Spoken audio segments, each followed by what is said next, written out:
How you doing? I'm Andrew Pacinelli. I'm a prosthodontist here in New York. This is Jack. Jack presented to Dr. Jurman, oral surgeon. He had some issues with his teeth. He's having problems functioning. And so today I'm going to walk you through, along with Dr. Jurman, the step-by-step process for the end sequence implant protocol and immediate load protocol. So let me ask you, Jack, what was the initial reason for you coming to the dentist, or did you know you have an issue? Well, I have a bridge already, and it was just giving me constant pain and infection in my gum and stuff, so. Okay. On the top, the bottom? The top. Okay. You have any problem functioning? You have any problem chewing? Well, I mean, I have not really a problem chewing. It's more so like if I bite on something hard, they start to move a little. Okay. You know, because they're constantly coming loose and stuff from it being done 30 years ago or so. All right. So I assume before this, people were giving you maybe some information about what could be done.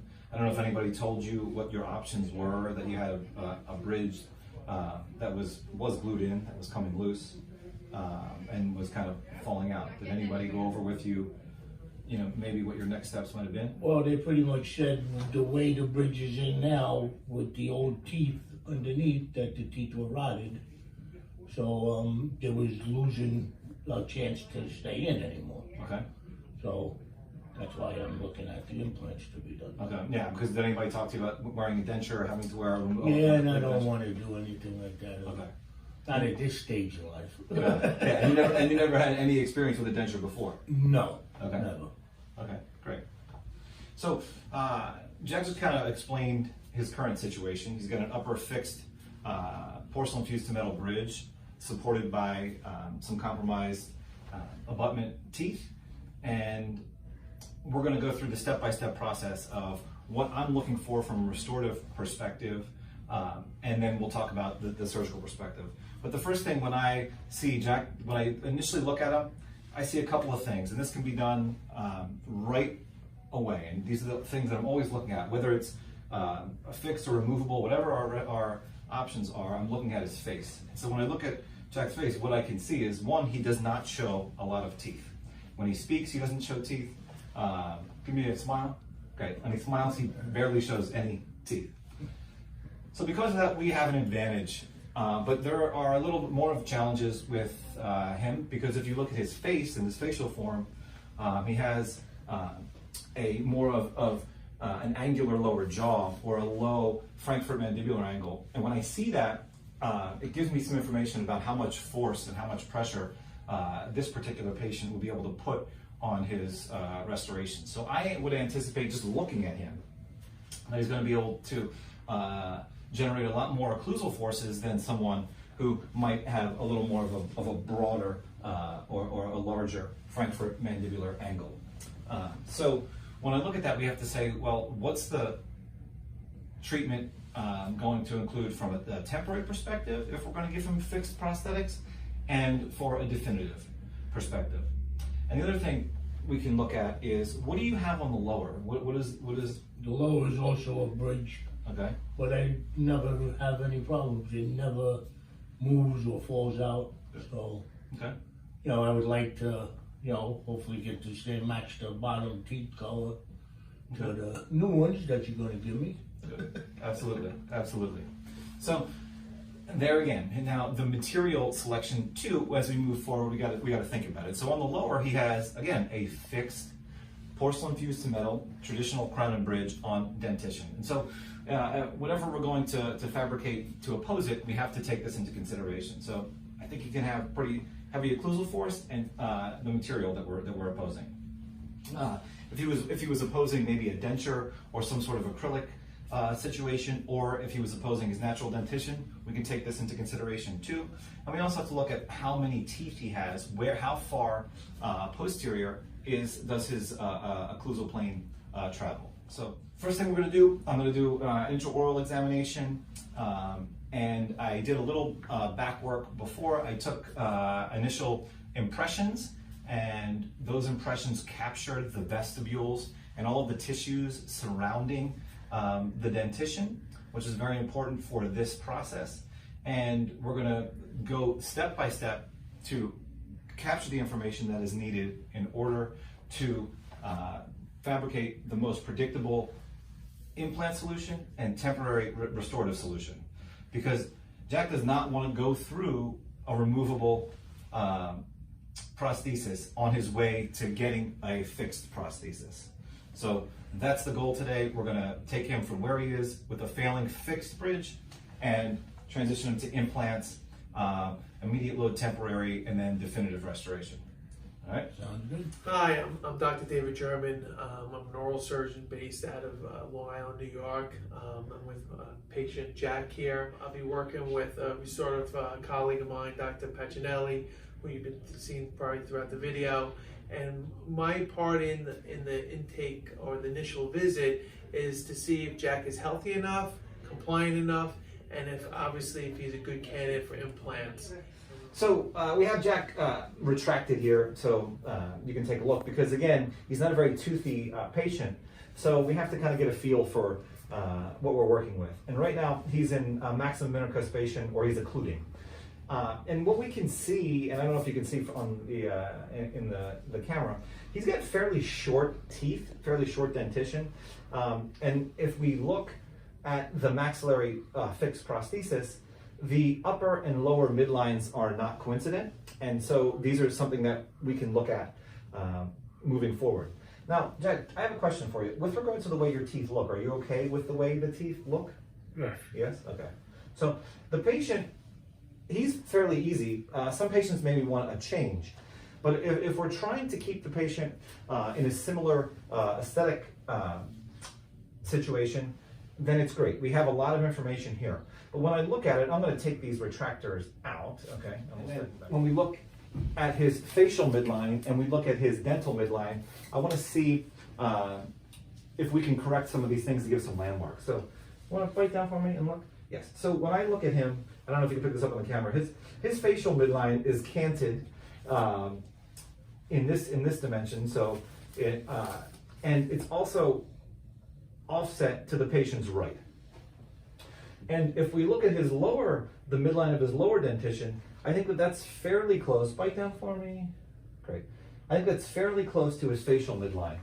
So when we relay the information to and sequence the lab, we can give them landmarks, and therefore when we plan this prosthesis, his interim prosthesis, we can use that to kind of get everything where we want it to be. And one thing that I do notice, obviously we talked about his lower dentition, it's a fixed prosthesis. He has a shortened dental arch on the lower right to the second bicuspid and first molar on the lower left. And his clinical posterior dentition is actually a little short as well. So close down for me. Okay, good. So when he bites down, I notice a little bit of movement of his upper prosthesis. And so if we're trying to relay information to the laboratory, if you're capturing the occlusal position, utilizing his existing vertical dimension, we have to take that into consideration. I took a preoperative impression and poured the cast, but that's not indicative of his current occlusal position because the prosthesis moves. Furthermore, if we're trying to keep the patient in the current vertical, this would be a case where maybe an intraoral scan would be a little more accurate for the lab to capture the information to get him in the appropriate vertical dimension, because you're going to scan the dentition and then you're going to have the patient move into occlusion, and it can be made up virtually. There still may be a little discrepancy at the time of the temporary delivery, but that can be worked out. So, but the key is here, the teeth are generally in the appropriate position. The patient likes the position of the teeth, the length of the teeth. He's used to this aesthetic position. And so we're going to try and keep him as close to where he is. For me, a gentleman that can generate a lot of force on his dentition, I want to look at his occlusion, because bite down for me. Right now, I feel like he's got a fairly deep bite or a little more excessive horizontal overlap. And when a person that has a deep occlusion or excessive horizontal overlap, when he goes into excursion, he can cause a lot of tripping or tipping which would be on a denture or putting a lot of forces, lateral forces in his occlusion. And so when I work these cases up, sometimes I just think of it as a denture. And a lot of my cases are just dentures. So what would we want to do? We wouldn't want to put him, if we were making him a denture, we wouldn't want to put him in such a interdigitated position. We would want to open him up to a point so we can try and generate a little bit of bilateral balance to take any off-axis forces on the implants away when the patient is functioning. So in this case, even though his upper prosthesis might be a little mobile, there's a way to kind of cheat if you're working with traditional stone casts. And what we can do is we're going to open the patient up a little bit to avoid these potential interferences, and therefore, one, it'll help with the stress on the implants, and then it'll also help with the stress on the provisional restoration. Because with the provisional restoration, it's some sort of acrylic, it's some sort of resin, and we don't want to be putting a lot of off-axis forces which could cause fracture of the provisional or excessive wear, especially on a guy who has a lower metal porcelain fused to metal prosthesis. So again, looking at him, the length of the teeth I think are generally okay. The teeth are in generally a decent place, the maxillary teeth. Obviously, the bridge only extends to tooth number 12. We're going to give him a full complement of teeth, at least to first molar. We'll talk to Dr. Jurman about that. But let's try and capture an occlusal position that we can build this based on. Again, if you want, you can put him in the existing interocclusal position that he has, and if the bridge was stable, it's a lot easier. You can just hand articulate it, and you can still hand articulate the cast. But again, if we really want to do this in a particular way, I would not put him in such a deep bite. So actually, this is a PVS impression, not an alginate impression. It's not advised to use alginate unless you weigh it and you pour it to manufacturer's instructions. You want to capture the deep vestibule because we might need these data points and this information if we need to do any hard and soft tissue reduction. And I made a lower occlusal rim. Then what we're going to do is we're going to use our wax rims. At first, he's only going to be occluding on the wax rims, and I'm just going to kind of eyeball it. And then I'll use a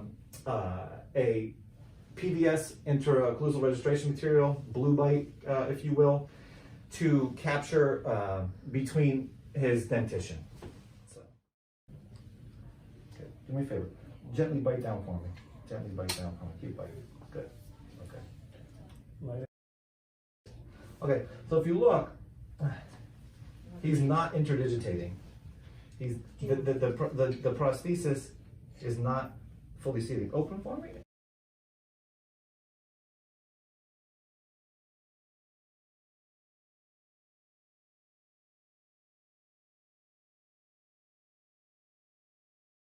So what I fabricated was wax rims, traditional denture prosthetics. The maxillary wax rim covers the palate, the hard palate, because that's where it's going to give us our stability a little bit. I opened his vertical with the wax rim, so he's only occluding posteriorly right now. So gently close for me. Gently close, keep closing. Okay, and there, good. Just, yeah, perfect. Great, you feel it touching, right? Mm-hmm. But, okay.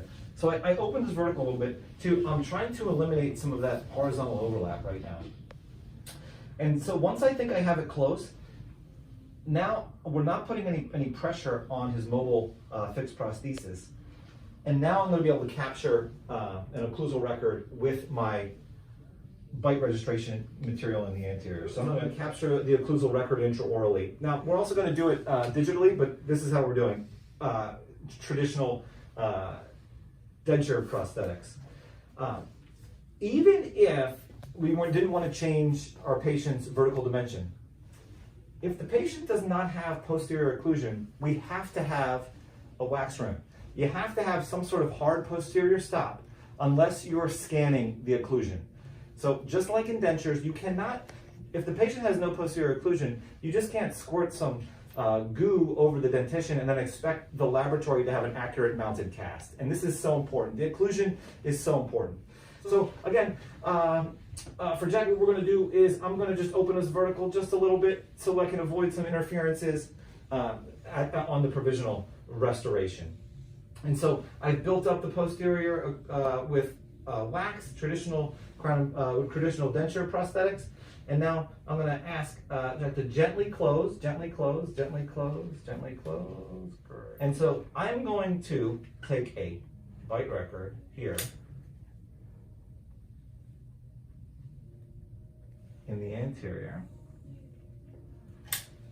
And the key is when we capture this bite record, the occlusal registration, I don't want the material all over the place. I don't want it to wrap over to the gingiva, because if you're trying to transfer this occlusal record to the cast, if the material wraps over and is encroaching on the soft tissues, the cast is a hard cast. So you're not going to be able to mount the cast. You're going to have to cut back a lot of the material. So I try not to use so much material that I don't have to go back and modify.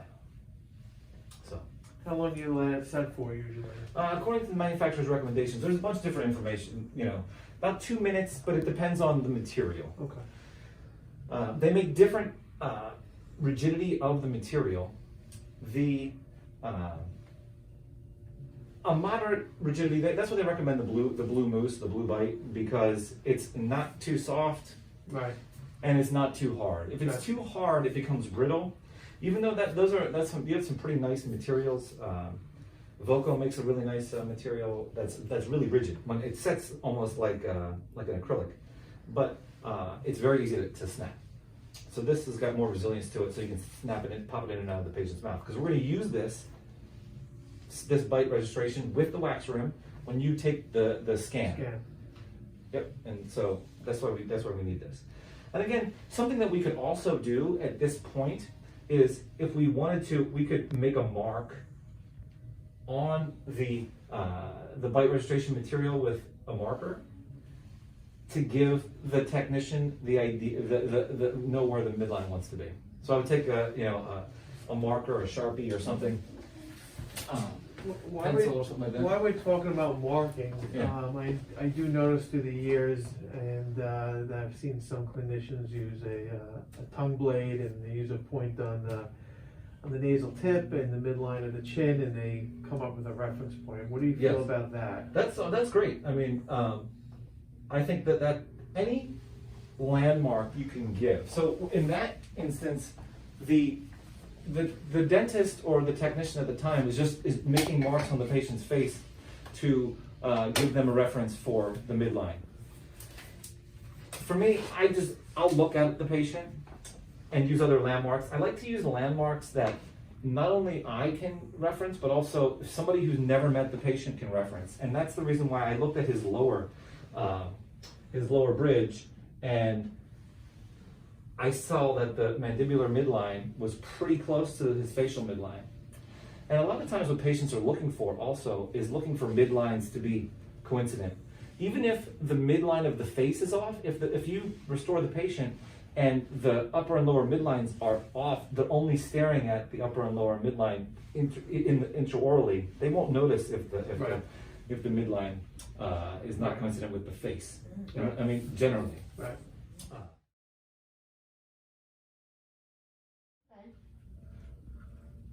Now, if you notice, we did open them up because, look, there was space. So Yes. that one's better. I just want to say something. Yes. When you put that in my mouth and you have me closed, Yes. it's hitting in the back Yes. of my mouth Yes. first. Yeah. Yes. Yeah. Okay, Exactly. because I'm You just know saying, that I feel pressure. Yes. We're going to do it both ways so we can get all the information. Right. My concern is you might have an anterior open bite, or those teeth might not be sitting. Right. It also looks like he's a little class 2. Right. Of course. Right. He looks a little class 2, which is fine, because you normally wouldn't have a lot of occlusion there. But now you can interdigitate this. It's not balancing. It's not wrong. I personally mount my cases for the lab. Now I know that a lot of dentists don't do this. This is just another way that I can confirm that I have the occlusion and the teeth in a particular position. Also, if you mount the cases yourself, once N-Sequence gets the case that's mounted, then they can go ahead and verify, and they can actually scan in the lab and make up for any discrepancies that they may find on the back end. So it also allows me to check it once the case comes back to see, because they don't damage the master cast. And we can cross mount things, and we can see if they built it to the appropriate occlusal position. Because I've had issues in the past where I didn't double check it, and when you're doing upper and lower arches at the same time, if anything is even slightly off, if the occlusion is off, the whole case it becomes a big issue, and now we're playing catch up at the time of delivery, because we're adjusting occlusion. It can be an aesthetic issue. So that's what we're doing. While you're talking about articulators, is there a special articulator you like to use? Well, the N-Sequence likes you to use a particular semi-adjustable articulator. They have in their database in the lab, they have a whole bunch of different articulators they can use. Generally, a DNAR, a Whipmix, an Artex, an articulator that you can use. It's nice if you have magnetic mounting plates, and assuming that your articulator is calibrated, is very close. And so you don't even have to send your articulator. You can send the casts on the mounting plates, as long as you know what type of articulator you have, and you relay that information to the laboratory. They'll be able to use the same articulator. All right. But if you have a good occlusal record, and you can interdigitate it chair side, and you're not scanning it, they will be able to put it in an appropriate position. But we just have to check. And when we do, you can even take a photo of your mounting, or of how you have everything interdigitated. And then when you go to the GoToMeeting, the online consult with the technician and the surgeon, you can look at the occlusal position, and you can see if it's consistent with what you had. And if it's not, then we have to take a step back and say, what's going on here? Gotcha. But that's a kind of like a good fail-safe. Right. If you have like a photo of this before, and then you use that as a reference, because they're going to do the GoToMeeting, and you can ask the technician to say, let me see the case mounted without any adjustments or any setup. Right. So you can just see the pre-op mounting. Right. And if it's consistent. Right, then you're good to go. Yep. Drew, how would you handle if a patient had a partial, was just missing every, a few teeth, a few posterior, a few anterior? What would you do there? Yeah, I would treat it like a denture. I would treat it as if you're making a removable partial denture, or you're making the patient a immediate complete denture.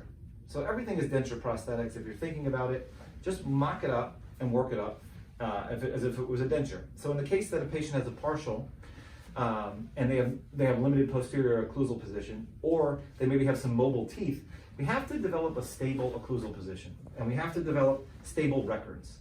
And so how do we develop stable records? Well, in a case where the patient's natural dentition is solid, the remaining dentition is solid, but they're missing essentially a tripod of occlusal contacts, posterior and anterior, we just want to go ahead, if you're not scanning, if you're doing it traditional denture prosthetics, you're going to make or have your laboratory fabricate a wax rim with relatively rigid wax, and you're going to capture the occlusal registration as you would if you were making an immediate denture or a new partial denture. So you would have the wax rims. If you like the patient's vertical in that position, you would make sure that, and the way I like to do it is I have the wax rims. I have the patient occlude without the wax rim in. Make sure that the hard stops and the natural dentition are there. I would put the wax rims back in. I would leave maybe about 1 millimeter of space between the wax rims and make sure that the patient, when they occlude, their natural teeth come into contact. And then I would just you can use your occlusal registration material, a very light amount on the wax rims. And if you want to put it in between the teeth, that's fine, and have the patient occlude. And that's it, Now, if the patient had mobile teeth, if the patient's teeth are mobile, when they bite down, you're not going to capture an accurate occlusal record. And you're not going to capture an accurate occlusal record with the traditional stone cast, and you're not going to capture it if you scan it. So you have to have a reference point as far as where you want the vertical dimension of occlusion to be. And in those cases, you would make a wax rim, you know, and for top and bottom or whatever, and then you would capture a stable occlusal position, as if you were making a denture, and you bypass the teeth. Because if the patient has mobile dentition, the chances are they've lost vertical dimension. So we're basically going to open the patient up to wherever we want to open. Does that make sense? Yeah, totally. What's also recommended is that we capture photographs for the laboratory. It's really a reference for the lab, but it's also a reference for you. In a case like Jack, in my opinion, I don't even need photos because I can relay all of the information to the lab that I need based on the capture of the information. Furthermore, the patient kind of lends to a little more less photos that you would need to take because of his lip position and because of where his teeth are. If he came in, he had a very high smile, his teeth were very big, he had a lot of the gummy smile or vertical maxillary excess. These patients, it's very key to have photos. In his case, he has a low lip line, he doesn't really show a lot of teeth, he doesn't have a lot of tooth reveal, he doesn't want to change the position of his teeth when he smiles, we just kind of want him to look the way he looks, but we can maybe just, the only thing that I would say would just be fix your midline a little bit. And midline discrepancy, again, is common if the patient has their natural dentition, because the natural dentition dictates where the midline would be. The other thing in this case, or in any case when we have to look at it, and look at it from a surgical perspective, is look at the size of the teeth and the position of the teeth, and are we trying to correct particular discrepancies? If the patient had, again, a gummy smile, vertical maxillary excess, we know we're probably going to do a lot more bone reduction. Is that right? Yeah, So definitely. if we're going to do more bone reduction, how do we relay that information to the lab in order to make these guides? And how do we relay that information to, so the surgeon knows how much bone reduction? Because we need to, in cases where people show a lot of teeth, we need to hide the transition line of the artificial gingiva, artificial pink material, if we're going to use that, below the lip. Because if we do not, when the patient who's got a high smile smiles, the teeth, if you don't use any pink replacement, the teeth are going to look very long. Or if you use pink replacement and the patient's got a high smile line and you didn't reduce enough bone, when the patient smiles, you're going to see the interface of the person's natural gingiva and the artificial gingiva, and it's going to look really bad. And so the patient is going to undergo all these procedures, spend all this time, all this money, and they're going to wind up with an inadequate final result. And once the implants are in, the implants are in, and you don't want to make that mistake. So the key is understanding what patient you're working with. And again, for Jack, this is kind of easy because he's got a lower lip, and we can hide a lot of things. But at the same time, we don't want to have to go through the situation of reducing excessive bone if we do not have to. And so again, look at our patient. He has short teeth, and if we're trying to keep the teeth the length in the same place, we have to understand where the implants are going to be placed. We also have to be aware of what material we're going to put on top of the implants, because that is something else that the lab takes into account. If we're going to use particular material as the final restoration, we need to have enough room for that material in order for it to function predictably in the future. Particularly when you're talking about a guy that can generate a lot of force on his teeth, and when that's opposing a fixed bridge porcelain fused to metal. Do you like to use an exaggerated smile? We Yes. talked about that a lot. Always exaggerated smile when you're taking photos. So the photos Right. we're going to take are, Chris is going to go over this. It's going to be regular smile, like real smile when you're laughing. You know, if you're out there with your family or your friends and you're laughing, you don't want them to see a transition. So that's what we're really trying to focus on. And there's some studies out there about when people really laugh. It's not, you know, you can only do so much with an exaggerated smile if you can catch it, but yeah, you don't want to show any of that. You don't want to let anybody know that the teeth are not yours. A general rule that I'd like to follow is, particularly on a temporary restoration, on the immediate load restoration, I will always cheat. If I'm going to cheat anywhere, I'm going to cheat short. I'm going to cheat the teeth short. I don't want to cheat the teeth long, because if you wind up giving somebody an overly toothy appearance, that's a worse sin to me than if you show too little teeth. You can always, when you're fabricating the definitive restoration, you can always, when you do your mock-up or your prototype, move the teeth a little longer and let the patient see it at that point. But you don't want to give a person teeth that becomes very toothy, particularly when they're making this transition. I'd rather try and err on maybe a little less tooth. And I always do that with also my dentures as well. I don't like to give too much tooth, because that really looks, it's not a good look for the patient. It's also not a good look for the clinician. So for Jack, what we did was we did the patient interview. We did some intake of information, and we also captured an occlusal record. The occlusal record is going to be used for mounting the case in an analog form on an articulator, and then also we're going to use that occlusal record for the scan. And so at this point, we get into the clinical photos, again, as a reference for not only you, but also for the laboratory. All right, Jack, so I'm going to have you go ahead and just stay just like that with your resting face. And now I'm going to have you smile real big like you just won the lottery. Okay, and now I'm going to have you turn.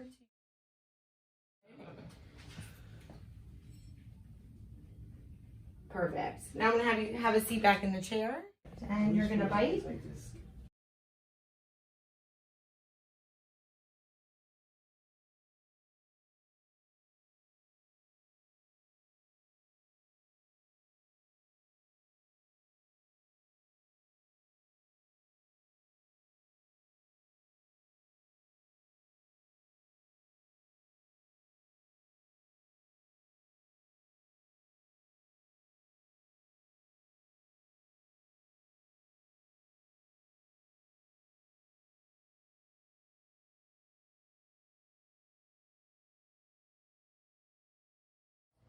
So now I'm going to be putting the radiographic markers on the wax up rim that Dr. Pacinelli made. So we can go ahead and take a CBCT of the patient with the bite rims in his mouth with the radiographic markers for the lab. One marker is on the one posterior, and then there's two markers, two posterior, because there is a little bit more room as if there was two teeth in this area. And then on the lower, I put one on this side and one on this side. All right, so sometimes we're going to put the markers on the wax rim. Sometimes if the patient's dentate, sometimes the stickers can kind of get in the way. But what you can do is you can trim them down. So to make sure that you have enough space for it, you put your occlusal record material on the cast, and then we're going to cut the marker and make sure it fits. Perfect. And on this side we were able to get it out of the way, which is fine. And then again, we want to make sure that it interdigitates with the cast. Perfect. Okay? And it's not in the way. Perfect. Yep, so we'll put them in. I'm going to hold one. So we're going to put this in, you're going to bite down right, into this side. And then she's going to take you next door, and we're going to hit the scan.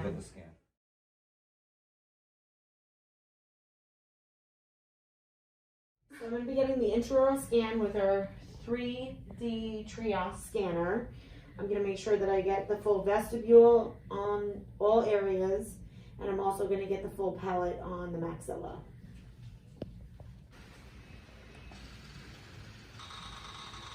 Now we're going to scan the upper.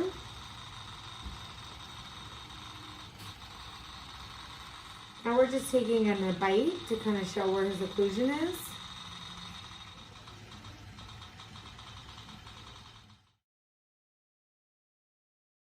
Beam scan obviously gives us a panoramic x-ray, but also gives us some cuts to see how much bone width and bone height he has. And Jack definitely does have areas throughout his maxilla that we could place at least a minimum of 4 implants. And you need good AP spread. And what we mean by that is that we need one implant on the upper right, one implant in anterior right, anterior left, and posterior left. We need to spread these implants around, and that's what we're looking for. Can I put implants in from left to right with good spread? And most importantly, are those implants going to be provide rigidity to hold the temporary prosthesis, which is going to go in the same day after the implants are placed? So that's what we're looking for in this in the cone beam X-ray. As well, other things that I will ask Jack, I would go through his medical history. I would go through any habits he might have, such as smoking. I also like to see what his hygiene looks like, just baselines to see if he would be a good candidate, good surgical candidate to tolerate the procedure.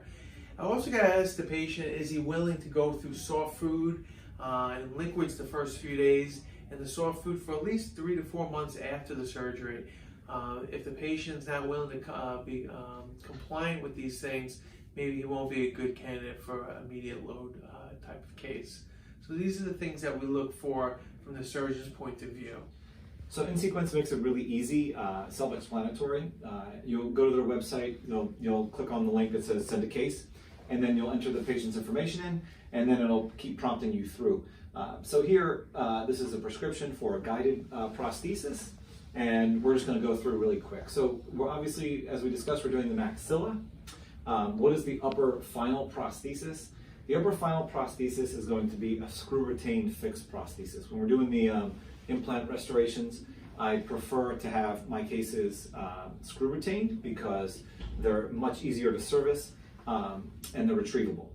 In sequence protocol, it's usually always bone supported. So in some cases, if we were keeping a few teeth and we were making patient a standard bridge, yes, it would be tooth supported. But when we're doing a full reconstruction, where it's going to be bone reduction, it's always going to be a bone supported guide. Why bone supported versus tissue supported? In this case, in most cases, because we're going to do we usually have to do a few millimeters of bone reduction. And again, we always stress the bone reduction because we need that restorative space for the prosthesis. So there's always going to be some matter of bone reduction. So when we call, either you can have a guide tooth supported, soft tissue supported, or bone supported. In most end sequence cases, when we're doing reconstruction, it's always going to be bone support, where we do take out the teeth, do a full thickness flap, and we're going to take down a few millimeters of bone, and the guides are always supported into the bone. All right. So what type of implants you're planning on using? This is something that I'll leave up to whoever's making the decision. For me, it doesn't matter what implant is being used as long as it's in a reputable brand and the surgeon is comfortable with it. I always defer to my surgeon because I want my surgeon to be as comfortable with the system as possible. We just got to make sure that the implant system has all the parts and pieces that we need in order to finish the case. I use two of the most common implant systems on the market, and the reason why is that besides the implants, the prosthesis and the components are very easy to use, is always support, and that's what you need for these cases, is that you always need someone around in case you're missing something the day of surgery or the day before. So I always count on companies that have support nearby. All right, good. So in this case, you're going to use a Straumann? Yes. Great. Okay, great. What guided surgical instrumentation will you use, Dr. Jurman?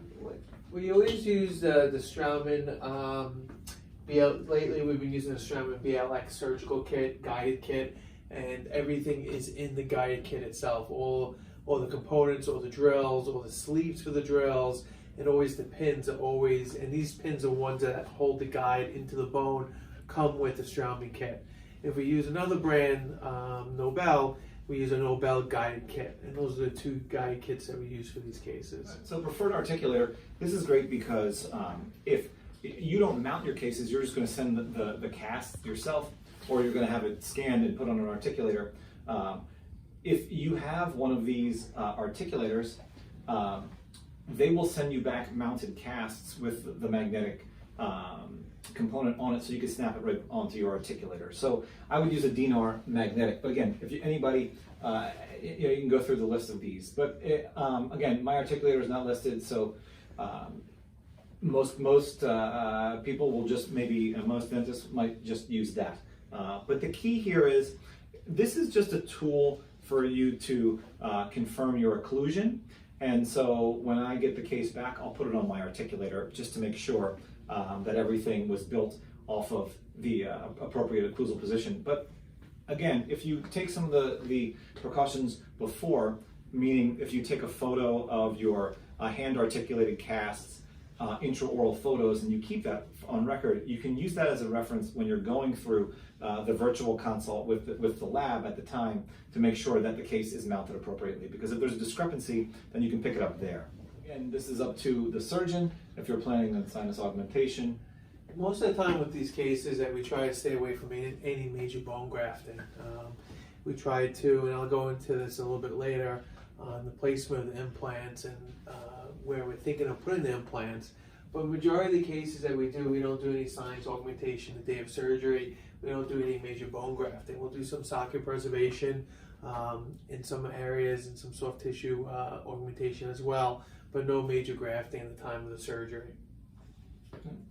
We see right here bone reduction, and we talk about this all the time. There's going to always be some sort of bone reduction. Could be 1 to 2 millimeters, or it could be 5 to 7 millimeters. There's always some bone reduction. Again, we stress this many times. We need that space later on for the prosthesis. And planning on extractions if the patient has teeth, yes. We always write down extraction sites. And then in these cases, end sequence usually fabricates a provisional. Absolutely, because everything is based off of all the diagnostics. So I prefer, obviously, that end sequence makes the provisional. And once you're doing your virtual consult, you can make a lot of changes to it as well. When we select the shade for this particular case, Jack has a lower fixed bridge. The shade I selected it before was a C3. And so you just use a traditional Vita shade guide, standard shade guide. You could choose gingival shades. They give you a lot of options here, so it's nice. So he would be a standard pink in this case. So you can also request no pink gingiva, but you know, when this is designed appropriately to have the papilla giving the teeth more individuality, it breaks the case apart, and it makes the restoration look a lot more natural. And you can do a smile design option. You can discuss this when you're doing your virtual consult with the laboratory. I try and provide as much information as possible. I like to be in control, and so generally what they're doing, they're matching the reference point to a digital guide off of a VitaPam Plus tooth selection. So VitaPam Plus, prefabricated denture teeth, they're just using that as the basis for their tooth catalog, and they can kind of match up as close as they can with the pre-op material you're sending. If you're changing the size and shape of the teeth, it's fine. You can give them particular guidelines, and if you want to go back and look at the VitaPam Plus tooth chart, you can look up that online and then use that as a reference when recommending to the technician what you're looking for. Okay, so you can send upper and lower vinyl polysiloxane impression, or you can send a poured stone cast, or you can send the digital file. So in this case, we can do all of it. We have the option to scan, we have the option to do it analog style. For me, I prefer to pour my own casts just so I can confirm the accuracy of my impression. Sometimes you can miss certain things, and you can make sure that everything is, you have all the references that you need, because if you send a deficient impression to the laboratory, you might have to start this whole process over. And then, would you like to make a temporary backup denture? I always recommend that you have a backup. You always have to have a backup to a backup. And so, worst case scenario, if something happens, we have an option to provide the patient with a set of teeth. So the denture I always recommend. I'm going to take over the next one. It says, do we need a radiology report? Obviously, we don't. I've read plenty of CAT scans and know the bone width and height. I can read my own reports. If you have any issues with it, you can always contact me if you have your own CAT scan report to read, but we won't need that from in sequence. And I guess the last one here is the chairside assistance. So a chairside assistant is a dental technician that'll come to the office. You schedule it through us. And it's really great if you're not familiar with how this process works. They have really skilled technicians, and they'll walk you through the process. And they will also go through some of the checks and balances before the case gets started to avoid any pitfalls. So I recommend that you have a chairside assistant if you haven't done these, if you're not familiar with them. So how long does it usually take, Dr. Jurman, once the information I is? think the information, they get it pretty within 3, 4, 5 days. They actually, it's nice when in sequence they send us an email right away telling us we got the data, we're missing something, they need something redone, and I usually harass Krista right away. I didn't get this email, please call them. So they're really on top of it in sequence, and as soon as they get all the data, like we said, 3 to 5 days, the next step is we schedule a webinar.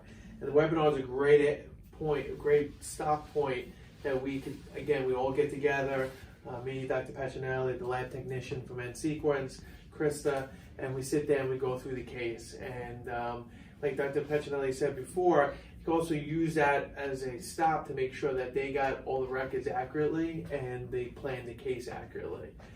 So that's a great point. And if there's something that we don't like, we just start over from the beginning again with the workup. Great. Yeah, it's nice.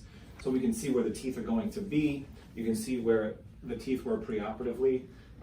So the technician, and we'll go through this in a future video of how that process works, but it's really great. It's really interactive. And